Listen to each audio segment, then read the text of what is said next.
Heyo everybody, Haku here with my review of One Piece manga chapter 846? Yeah, 846 review. And this one was, heck, I don't even remember, Egg Defense. A lot of people I saw a little bit confused over the title. I'm assuming it's Egg Defense because Tamago means egg, Tamago has this big egg design, and he is defending the poneglyphs. But getting into the actual chapter, this is one of the most content-heavy and really enjoyable chapters that we've had this arc. Behind the last two chapters.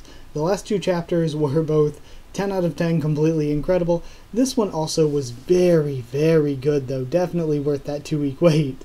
But the cover we got this week, I always talk about that. It was a bit meh. It was just whatever, honestly. But the chapter itself was big, bad, bold, beautiful, just a lot of wonderful things that start with B. So we have the battle continuing against the army of Big Mom, and the chess soldiers look as though they have been quite wrecked. Then we see Smexy Buttergirl. I would like some of that buttermilk. Yes. Wait. But she's still fighting. She's fighting Nami. Talks about Nami sending down thunderbolts or whatever, and she seems to have Nami's arms tied above her head, presumably using some sort of devil fruit. Maybe she has some sort of butter devil fruit, but I don't know why that would tie Nami's arms above her head. Who knows? But then Nami says that she can't really create thunderstorms that big, but she can manipulate Big Mom's thunderstorm, which again, really cool. So we see Lady Amande, and sadly she turned out to not be very sexy. I feel bad that that's what I'm thinking about, but she turned out to be scary as hell. Like, Lady Amande had no chill, was quite the savage, as they say. But she slowly and brutally kills Bomb, and like, her killing King Bomb, I was surprised at the brutality there. Like, she was just slowly sawing him in half as he begged, "Please just kill me, it hurts." Man, that was rough. Then MontDore we see flying around on books, apparently has a book devil fruit, and Opera somehow is burning stuff with cream. Apparently has a cream devil fruit. Not sure if it is a Logia, but I don't think it is. It seems more to me like sort of like Magellan's, or even, what was his name, Mr. 3 Galdino or something like that. Or Treble's devil fruit, where it's more just like paramecia that he can coat himself in.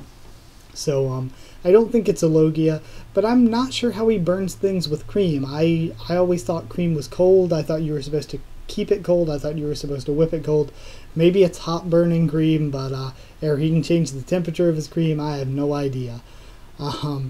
So then Luffy finds himself in this insane world of books from MontDore, but I think this is an illusion, because we see a book above Luffy close, and as it closes, Luffy was looking up at it, and when it closes, Luffy finds himself back in the real world and gets sandwiched between two Haki infused punches from this other guy. I think it was some other guy in Opera. So I'm thinking maybe looking into the books causes some sort of hallucination or illusion, and that's what happened, because it seems as though, I don't think Luffy was actually in the book. It's because it didn't seem that way. It seemed like he looked up to MontDore, and when he looked up at MontDore, he got frozen, got caught in the illusion, and then once he was caught in the illusion, he got sandwiched right after the illusion broke, maybe, by the book closing. So very interesting devil fruit there, and yeah, that would be my guess, is illusions. So then Amande pulls the Beaver card out of Nami's cleavage, and once she does that, Nami says, of course, they talk about it being Lola's Beaver card of Big Mom, and Nami says, "We're Lola's friends, we didn't kill her or anything," and they're like, "Well, we gotta go discuss it with Big Mom anyway, she wanted you all alive." And then we leave them with Luffy trying to hang on to the grass as they get carried away. Then we cut to Big Mom and Sanji, and I love this. Sanji apparently asked Big Mom to let his friends go, because Big Mom is saying that she will let the Straw Hats go on Sanji's request, since he's chosen to be cooperative with her. And the Straw Hats really picked a fight with Big Mom. She acknowledges that, But she says she has different priorities. Her priorities are getting the wedding done, having some wedding cake, and really getting Germa's military might. If she gets Germa's military might, she doesn't even care about some petty squabble with the Straw Hats. Which shows, as a Yonko, she has priorities. She's like, who cares about taking down Luffy when I can get some Germa, you know? So we see the Hall of Treasures, and I bet there is a lot of good stuff that we may or may not see in there, other than the 3 poneglyphs we see. And we get Tamago giving us an info dump of poneglyph knowledge. Says that there are around 30 poneglyphs in the world. 9 are the Rio poneglyphs needed to find Raftel or access We need the 4 road poneglyphs to find Raftel, and then I guess the 9 Rio poneglyphs to put together the mystery of the world, activate Raftel or something, find the One Piece. So you need the 9 Rio poneglyphs and the 4 road poneglyphs. And then this lady gets juiced, but when she gets juiced, she like moans and there's like hearts in the speech bubble. So I'm like, does juicing feel good? Because when we see Smoothie, I will tell you, I would let Commander Smoothie juice me any day of the week. But seriously, Smoothie is click, click, click, sexy, hui, hui, hui. And I'm a man who likes thighs, and man, she has got some of those. We find out that she is the 14th daughter of the Charlotte family, and that she has a bounty of 932 million, which is freaking insane, even more than Cracker's was, and I thought Cracker was badass as all hell, but not quite as much as Jack. So it's the second highest that we've actually seen, that I believe. Yeah, second that I believe we've seen, second highest. Also, I didn't see anybody else bring it up, but did you guys notice that her sword is like a spirally drill, like one of the little things at the top of a juicer or something? I thought that was really funny. At least I think it was, if I remember correctly, yeah. But we see that Brook is actually listening in from the next room. Tamago actually talks about Pedro being the poneglyph thief of the Mink tribe and a former captain, and that he infiltrated the island 5 years ago, and of course we already know that Peckham's was able to appeal and let him get off with it. That came out wrong, but you know what I mean. Let him get away with infiltrating their island 5 years ago because Peckham's begged for his life or something like that, bargained for it. They have a bit of a complex history that we're learning a bit more about here, but I think we still have a lot to learn about Pedro. So Brook's listening in from the next room, and it's kind of a hopeless situation. I love the discussion between Brook and Pedro, where they're like, it's a hopeless situation, but this is the closest we're ever going to get. We're not getting this close again, and if we do even try to come back, we're going to have to go through the front door. We're not getting this close.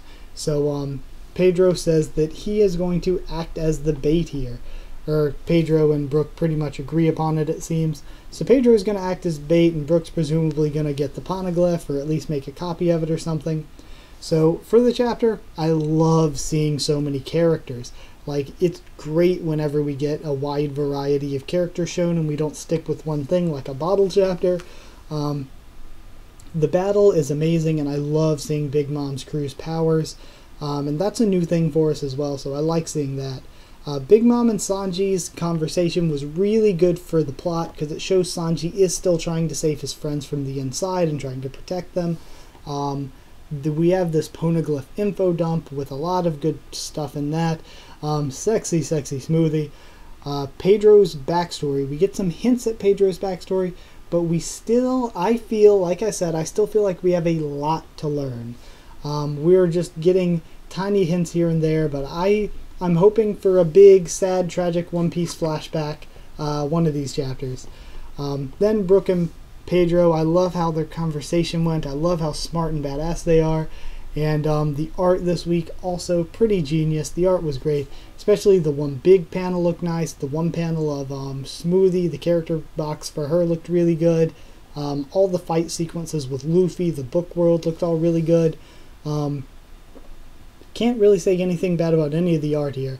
And then the score for this week, I'm going to give it 9 juicers of love out of 10. But yeah, 9 out of 10. I didn't think this one was quite perfect. I really, really, really loved it personally, but I don't think it was quite perfect. I think just about everything about it was great. But that doesn't mean I should necessarily give it a perfect score. So 9 out of 10. I really love this one, and I'm excited to see what you guys thought about it. So, like if you liked the video, comment down there, tell me what you thought of this chapter and what you thought of all of my thoughts on it and everything. Do you think Smoothie is as smexy as me and it seems most others do? Subscribe for more One Piece, both anime and manga, and a ton of other stuff on the channel. Check it out and sub if you would, please.